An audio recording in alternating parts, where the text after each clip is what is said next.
Bonjour à toutes et à tous et bienvenue sur le plateau de votre émission Il n'y a pas que le sport. Le thème que nous allons aborder aujourd'hui est les dangers de la dépigmentation. Et pour en parler, j'ai le plaisir de recevoir Awa F. Sissoko, qui est chargée de communication digitale de l'association Esprit d'Ébène. Bonjour Awa. Bonjour Magali. Merci d'avoir accepté mon invitation. Avec plaisir. C'est un plaisir de même, plaisir partagé. La dépigmentation et la volonté d'avoir une peau unie, ce sont deux choses différentes. La première consiste à se blanchir la peau au point d'avoir une carnation différente et surtout d'utiliser des produits illicites. La deuxième consiste à avoir un teint plutôt unifié, sans taches. Mais malheureusement, la première pratique est beaucoup trop utilisée, au point de devenir aujourd'hui un danger pour la santé. Alors aujourd'hui, on a beaucoup de questions. Pourquoi la vente de ces produits continue de bien fonctionner? Est-ce que ça touche tous les milieux sociaux et surtout, doit-on être clair de peau pour réussir? Alors on va essayer de répondre à ces questions avec mon invité Awa. Alors Awa, avant de rentrer dans le vif du sujet, on entend souvent parler de blanchir la peau, la dépigmentation, mais finalement ça consiste à quoi? Alors c'est les différents procédés en fait, que ce soit par voie intraveineuse, donc sous forme d'injection, ou par voie cutanée, avec l'utilisation de gel, de savon, de crème, de produits voilà, qu'on applique sur la peau. C'est voilà, la recherche d'une carnation beaucoup plus claire. Donc en se décapant la peau ou en passant à travers l'épiderme pour atteindre le derme. Ou une volonté, plutôt pour les communautés asiatiques, du coup, de garder la peau la plus blanche possible. D'accord. Ça diffère un petit peu. Ça diffère un petit peu. C'est ça. C'est vrai que s'injecter, ça m'étonne. Ça m'étonne beaucoup. Ils ont réussi à passer par les seringues, donc du coup, dans le sang directement. Et voilà, claircir de l'intérieur et non plus agir uniquement sur la couverture, qu'est la peau, en fait. D'accord. Et comme vous l'avez dit tout à l'heure, vous avez parlé de la communauté asiatique. Ça touche toutes les communautés? Oui, il faut savoir que dans le top 3 des communautés qui se dépigmentent, le continent asiatique est en première position. Ah oui? Ouais. Avant le continent africain? Avant le continent africain, et le continent africain n'est qu'en troisième position. Il y a le continent américain. Donc si on englobe les îles, notamment la Jamaïque, qui sont en deuxième position. Les Africains ne viennent qu'en troisième position. D'accord. Et en Afrique, on parle très souvent de l'Afrique de l'Ouest et notamment c'est les pays francophones, donc ancienne Afrique occidentale française et Afrique équatoriale française. Donc en tête de poule, on a le Sénégal au niveau de l'Afrique de l'Ouest et au niveau de l'Afrique centrale. Du coup, c'est beaucoup plus la République démocratique du Congo et les pays avoisinants. Ça, mes cousins, on s'en doutait un petit peu, hein. Malheureusement. Est-ce que ça touche tous les rangs sociaux? Oui, il faut savoir que ce qui va distinguer les consommateurs de produits dépigmentants, c'est pas le rang social, c'est plus le revenu. Donc, ils vont pas avoir accès aux mêmes produits, si je puis dire. Généralement, tout ce qui va être crème, etc., c'est plus pour les revenus modestes. Donc, voilà, qui vont procéder à des mélanges. Généralement, ils n'utilisent pas le produit simple. Après, plus on a de moyens et plus on se fournit des produits de qualité, donc qui sont peut-être plus efficaces, on voit beaucoup moins les conséquences physiques directes sur la peau, mais en soi, un cadre, un commerçant, une ouvrière, une étudiante, il n'y a pas de... Même une personne qui vient d'une grande famille... Il n'y a pas de distinction. Vraiment, c'est par rapport aux revenus que les produits utilisés vont différer, mais sinon, on peut dire que tout le monde peut être sujet à la dépigmentation. C'est triste. C'est très triste. Et quelles sont les raisons qui poussent... là, je vais parler des femmes parce que c'est vrai qu'en grande partie, c'est les femmes qui utilisent ces produits-là. Quelles sont les raisons qui poussent les femmes à utiliser ces produits-là? Alors généralement, pour faire court, quand on parle de la dépigmentation, on dit que son origine se trouve dans les traumatismes subis suite à l'esclavage qui après a été suivi de la colonisation.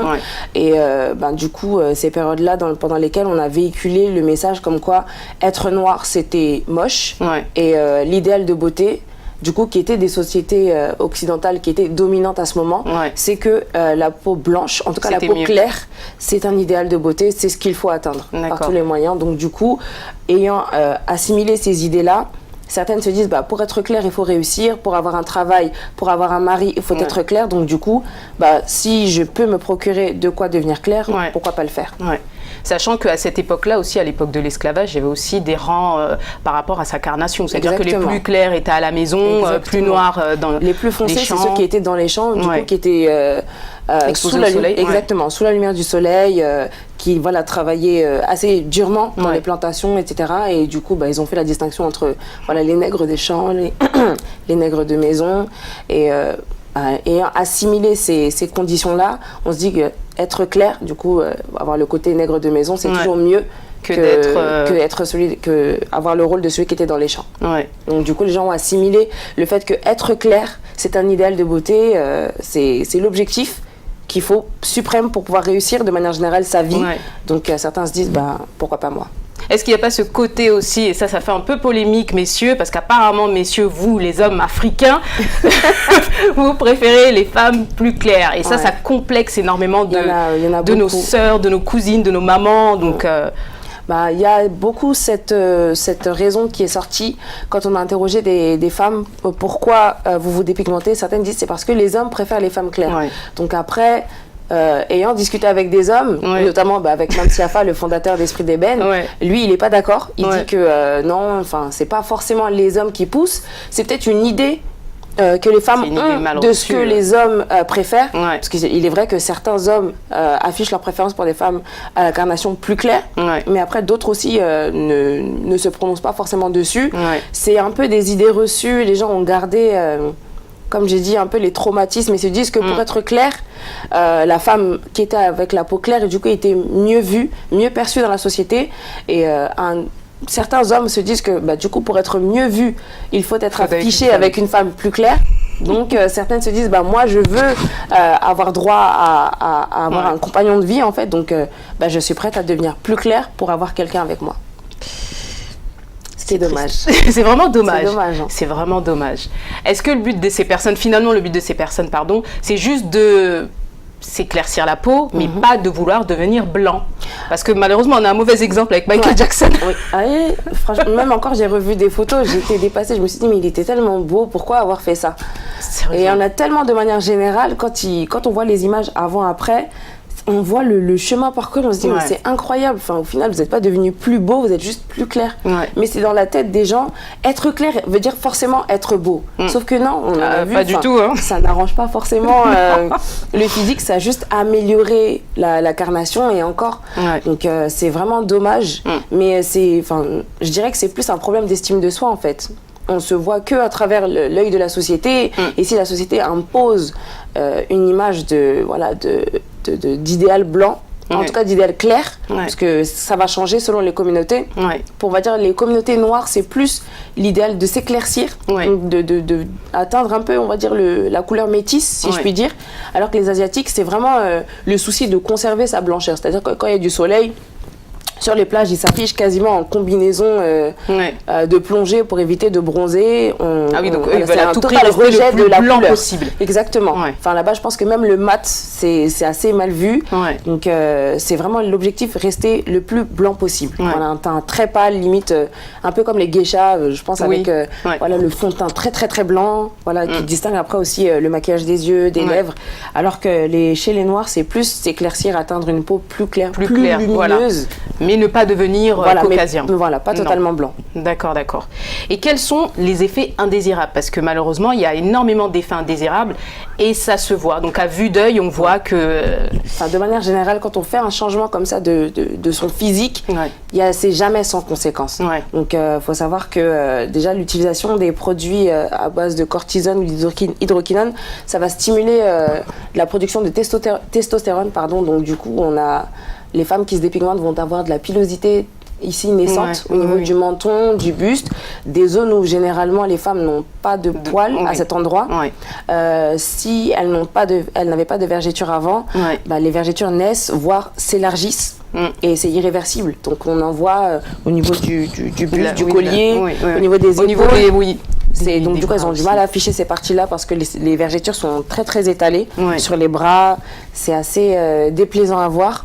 On a aussi l'ochronose. Donc le corps a tendance à adopter une certaine couleur verte un peu translucide. Oui, ça j'ai déjà vu. Donc on va dire qu'elle change de couleur. Elle change de couleur. Ils ne deviennent pas forcément plus clairs, mais ils deviennent transparents. Ils ont un teint un peu verdâtre. On a aussi l'apparition ou l'aggravation de l'acné. Donc, des gens qui ont de l'acné, ça devient beaucoup plus présent, beaucoup plus coloré. Les traces d'acné sont beaucoup plus foncées que la peau de la personne même. Donc c'est pas évident. Après, on peut même passer par le diabète, l'hypertension, des problèmes de reins. Ça peut aller très très loin. Ça peut aller très loin, vraiment. Très très loin. Donc c'est vraiment un danger pour la santé. Mais il y a pas à discuter. Enfin, avant ça se discutait les hypothèses par rapport au cancer de la peau, mais il y a quelques mois, j'ai eu à m'entretenir avec un dermatologue qui m'a dit que finalement on avait pu retracer des cas de cancer de la peau au niveau du Sénégal à force de l'utilisation permanente de produits éclaircissants. Il faut savoir que les gens, quand ils s'adonnent à ces pratiques-là, c'est pendant un très long moment, là, pendant 5, 10, 20 ans, à mettre des produits décapants sur la peau.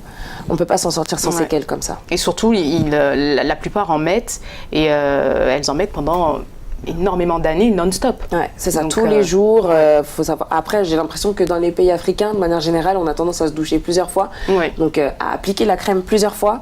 Et des fois, c'est pas qu'une seule crème, c'est un mélange de plusieurs produits. Ça peut passer par des produits assez surprenants. C'est décapant. Le but, c'est de se décaper. Et vous avez parlé tout à l'heure de la composition, vous avez parlé d'hydroquinone. Quels sont ces ingrédients dangereux? Quels sont dans la composition je ne sais pas si on peut dire des ingrédients, l'hydroquinone et autres, je ne sais pas si ce sont des ingrédients. Mais ce sont des produits qui sont utilisés à la base. La cortisone et l'hydroquinone, ce sont des produits médicaux, mais qui ont été détournés de leur usage médical. Donc il faut savoir que l'hydroquinone, c'est utilisé pour soigner l'acné, tout ce qui va être des problèmes de peau, les inflammations, etc. Mais on s'est rendu compte que ça éclaircissait, donc du coup, on a eu tendance à en abuser dans les produits. Ici, dans l'Union européenne, de manière générale, maintenant, ils ont interdit toutes les crèmes à base d'hydroquinone, mais il y avait une limite de 2%. Il faut savoir que au-dessus de 2%, on considère que l'hydroquinone décape la peau. Voilà, que c'est très dangereux. Ça devient dangereux. Et du coup, plein de produits dépigmentants généralement sont vendus. En tout cas, au niveau de la France, je prends le cas, ça va être vendu, mais les étiquettes vont être illisibles ou dans une langue étrangère, ou il n'y a carrément pas d'étiquette, ou les étiquettes ont été échangées. Pour pouvoir passer le contrôle des douanes et être vendues sur le territoire, alors qu'en fait elles sont pas. C'est vraiment illicite, c'est-à-dire qu'ils essayent vraiment à tout prix de faire passer le produit. C'est ça, parce qu'il y a de la demande. Donc du coup, quand bien même les États légifèrent à ce niveau-là, on n'est pas à l'abri de réseaux parallèles pour se procurer des produits qui dépigmentent. J'ai envie de dire, de manière générale, c'est interdit dans l'Union européenne, mais on sait très bien dans certains endroits, on ne peut pas dire les quartiers, on peut pas dire. On sait très bien et de demander le produit et il arrive tout de suite. Il le donne. Exactement. Il y a de la demande, donc il y a de l'offre. C'est ça. C'est vrai que maintenant, ils affichent plus trop. Non, il y a eu une période où vraiment ils affichaient, mais maintenant, dans les boutiques exotiques, on n'en voit pas trop. Non. Mais effectivement, il faut rentrer, il faut aller demander, monsieur, est-ce que vous avez ci? Hop, on voit, ça sort du comptoir et c'est déposé. Et on continue à les vendre. C'est très compliqué. Là, je vais faire juste une petite parenthèse pour la partie sportive. C'est-à-dire que ça touche tous les milieux et ça touche aussi le milieu du sport. Il n'est pas épargné. Il y a une athlète kenyane spécialiste des courses de fond, Jemima Sumsung, qui, entre guillemets, elle est soupçonnée d'utiliser des produits parce que du jour au lendemain, elle a changé de carnation. Le ton de sa peau, la couleur a changé, donc elle a elle a été soupçonnée. Et chez les hommes, ça a beaucoup fait polémique outre-Atlantique. Donc au niveau des États-Unis, c'est Sammy Sosa. C'était un ancien joueur de baseball, un célèbre joueur de baseball qui, lui, a vraiment changé de carnation du tout au tout. C'est-à-dire qu'il était vraiment, il avait un très beau teint assez ébène et du jour au lendemain, il est devenu presque blanc.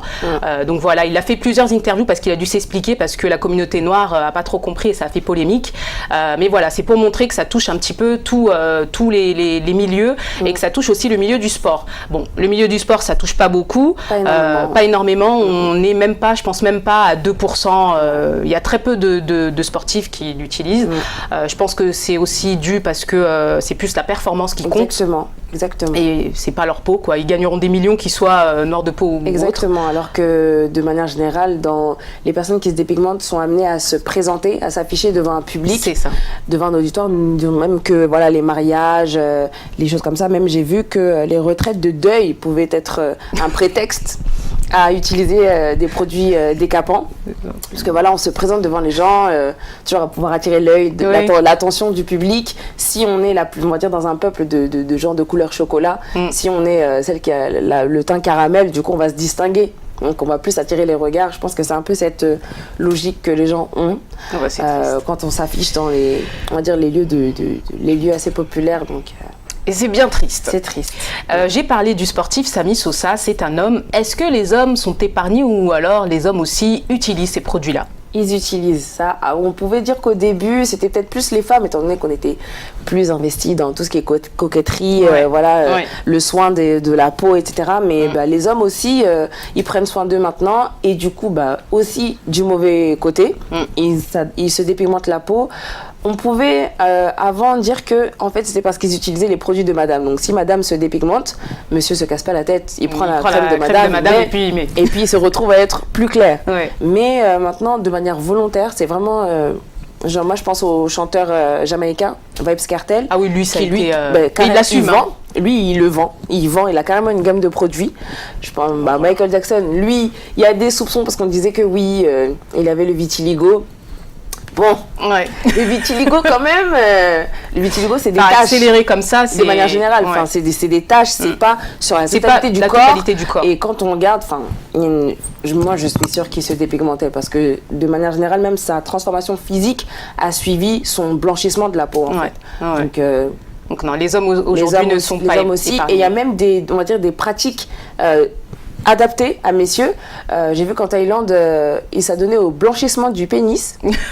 Effectivement, il faut tout faire. Donc, histoire si on se dépigmente, autant bien le faire. Tout faire. Et tout faire. Donc, oui, j'ai vu que ça avait du succès en Thaïlande. Après, pour les autres pays, je sais pas trop. Mais bon, là-bas, comme on a dit, voilà, vraiment le blanchiment. Garder le corps le plus clair possible.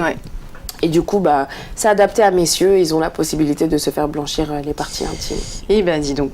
Et aujourd'hui, si on a du mal à stopper le fléau, c'est à cause de quoi? Il y a une demande. Il y a une demande, ça c'est pas... Enfin, si on voit tous ces produits, toutes ces gammes différentes et que ça perdure, parce que ça a paru à peu près dans les années 1960. On arrive en 2020. Il y a autant de produits dépigmentants sur le marché, autant de gens qui s'y adonnent. Donc à un moment, faut se poser des questions. Peut-être que les gouvernements agissent. Il y a des actions. Il y a des actions, il y a des campagnes. Actions qui ont été entamées. Je pense à la Côte d'Ivoire qui en 2013 ou 2015 a interdit la vente de produits à base d'hydroquinone. Au-dessus du seuil des 2%. Exactement. On a le Rwanda, fin 2018, qui a interdit la commercialisation. On a le Ghana qui a fait ça en 2015. La Gambie qui a interdit en 1995. Ah oui, ils ont commencé. La République démocratique du Congo qui a aussi interdit la vente de produits blanchissants. Oui, ça, j'avoue que ça... Et qui a voulu restreindre la publicité, parce que, j'ai envie de dire, c'est la publicité, comme on la vit ici en France et comment elle est en Afrique de manière générale, c'est pas pareil. C'est pas pareil. Là-bas, voilà, on affiche sans complexe les publicités qui vous disent, voilà, on va vous rendre la peau plus claire, donc vous allez être plus belle, avoir plus de succès, etc. On vous met une photo avec une femme blanche ou une femme métisse et vous deviendrez comme elle. Exactement. Donc, mettez-nous les vraies femmes qui se dépigmentent, comme ça on va voir les vrais effets de la dépigmentation. Elles seront certes plus claires, mais leur peau ne sera pas forcément plus belle. Ça, c'est sûr. Donc il y a des actions qui ont été menées, mais ce n'est pas suffisant. Parce que, comme j'ai dit tout à l'heure, je pense vraiment que la dépigmentation, ça vient d'un problème d'estime de soi. Et il faut retourner aux sources même du problème pour pouvoir régler le fléau, tout simplement. Est-ce que pour la jeune génération, il faudrait peut-être que cette jeune génération ait des modèles de femmes et d'hommes, je pense que les hommes, il y en a assez, mais surtout chez les femmes, peut-être de femmes avec leur couleur naturelle qui s'assument et qui... Voilà, exactement, parce que c'est très important. Ça aide énormément. On s'en rendait pas trop compte avant, peut-être qu'on négligeait ça, on se battait plus sur des choses plus importantes, je pense au mouvement des droits civiques où les gens se battaient pour pouvoir aller voter, des choses comme ça, pour pouvoir tout simplement vivre normalement. Et maintenant qu'on a acquis ces droits-là, je pense qu'on passe à une étape supérieure. Je pense un peu à l'échelle des besoins de l'homme. Étant donné qu'on a rempli les besoins physiologiques, maintenant voilà, on passe à tout ce qui est psychologique et on a besoin on cherche aussi à représenter, on a besoin d'être représenté dans les médias. Donc je pense que tous les canaux de communication ont une certaine responsabilité dans le sens où à chaque fois qu'on va représenter la population, on va dire noire ou des choses comme ça, on Oui.